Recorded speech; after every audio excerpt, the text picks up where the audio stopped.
আসসালামু আলাইকুম। ওয়ালাইকুম সালাম। জি আপু, আপনার বাড়ি কোথায়? আমার বাড়ি হচ্ছে নোয়াখালী। আপনার নাম কি আপু? নাম হচ্ছে আয়শা। তো আয়েশা আপু, যে ফটোটা পাঠাইছেন এটা কি আপনার? জি, এটা আমার ছবি। মাশাআল্লাহ, দেখতে খুব সুন্দর। বিয়ে শাদী হয়েছে আপু আপনার? জি না, বিয়া শাদী হয় নাই বলেই তো প্রতিবেদন আইছি, হইলে কি আর আসতাম আসতাম না।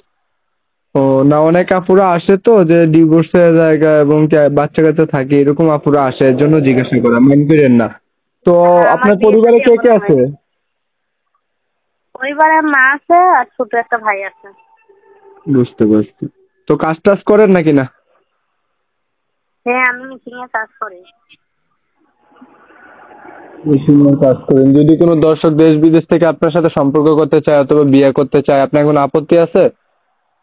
জি না, আমার কোনো আপত্তি নাই, তার যদি একটু বয়স হয় তাতেও আমার সমস্যা নেই। বুঝতে পারছি। তো আপনার কোনো কন্ট্যাক্ট নাম্বার আছে আপু, যে নাম্বারে আপনার সাথে যোগাযোগ করা যাবে? এই যে নাম্বারে ফোন দিলে আমার সঙ্গে কথা বলতে পারবে। আচ্ছা ঠিক আছে আপু, আসসালামু আলাইকুম, ভালো থাকবেন। আমি আপনার ফটোটা এবং কি নাম্বারটা ভিডিওতে স্ক্রিনে দিয়ে দেবো, যদি কোনো দর্শক ফোন দেয় ধরে কথা বললেন। আচ্ছা ঠিক আছে। আসসালামু আলাইকুম। আচ্ছা, ওয়ালাইকুম সালাম।